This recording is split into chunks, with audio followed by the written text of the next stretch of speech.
तो बच्चों कहाँ समझा रहे थे कि अपने भुजाओं के बल से हमने इस भूमि को राजाओं के बिना किया है और कई बार ब्राह्मणों को दान में दे दी है।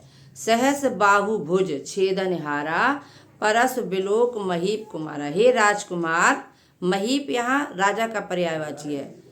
हे राजकुमार, मेरे इस फरसे को देखो, इसने सहस बाहु की 1000 भुजाओं को काटा है। मात पिता जन सोच बस करस महिष किशोर। यहाँ महिष भी राजा का पर्यायवाची है। 3 है यहाँ राजा के पर्यायवाची। एक भूप है, दूसरा महीप है और तीसरा महिष है। माता पिता को अपने शोक के बस में मत डालो।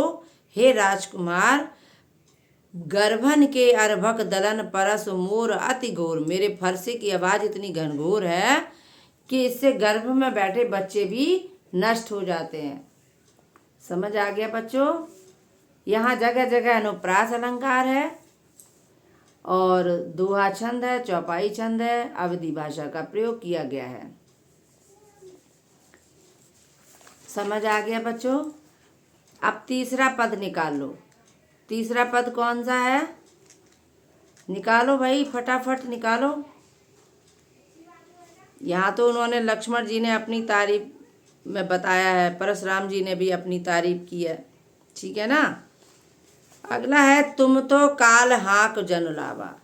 लक्ष्मण जी कहने लगे परशुराम जी से, ऐसा लगता है कि तुमने तो काल को मुट्ठी में बंद कर रखा है। जनु आ गया ना, तो यहाँ उत्प्रेक्षा अलंकार है। बार बार मोहि लाग बुलावा, और बार बार तुम मेरे लिए उसे बुलाने लगते हो, जैसे काल तुम्हारे बस में है। जब देखो जब हमारे काल को बुलाने लगते हो। सुनत लखन के बचन कठोरा। लक्ष्मण जी ने जब इस प्रकार मजाक सा किया ना, तो कठोर वचन थे।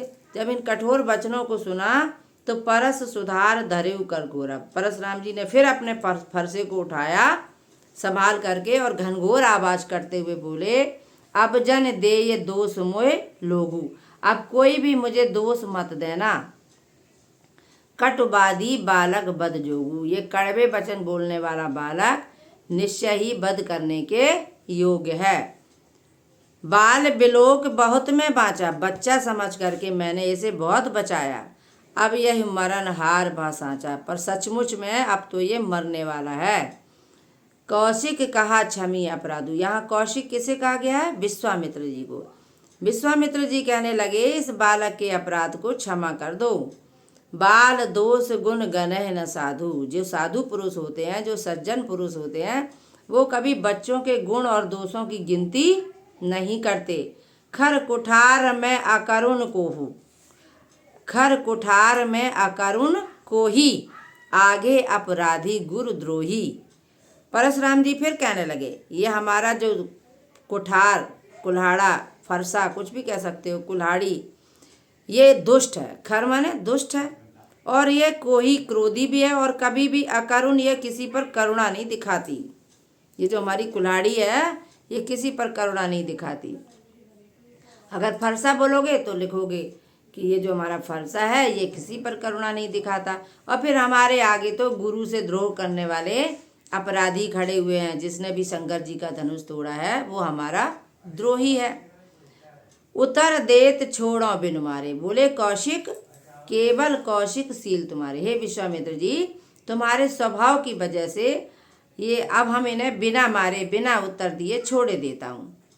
नत यह काट कुठार कठोरे। वरना ये हमारा जो कठोर फरसा है ना, ये तुरंत काट देता है इनके मस्तक को। और गुरह ओरे न होते श्रम थोड़े। और मैं गुरु के कर्जे से थोड़े से ही परिश्रम से मुक्त हो जाता। गाधी सुन कै हृदय हस मुनि हरि हरे सूझ। गाधी सुनु, ये गाधी के बेटे थे विश्वामित्र जी, तो यहाँ पर गाधी सुनु भी कहा गया है। अगर क्वेश्चन आए कि गाधी सुनु किसे कहा गया है, तो आप लिख सकते हो विश्वामित्र जी को, क्योंकि ये गाधी के बेटे थे। सुनु माने बेटा, गाधी इनके पिता का नाम है। तो विश्वामित्र जी हमने मन ही मन हंसने लगे और सोचने लगे कि मुनि को तो सब जगह हरा ही हरा दिखाई देता है, जैसे सावन के अंधे को हरा ही हरा दिखाई देता है। आय मैं खाण न ऊख मैं अजहू न बूझ अबूझ। ये लोहे की खाण असाधारण पुरुष श्री राम को गन्ने की खाड़ यानी साधारण पुरुष समझ रहे हैं और बूझ अबूझ ये जान करके भी अनजान बन रहे हैं। क्लियर हो गया।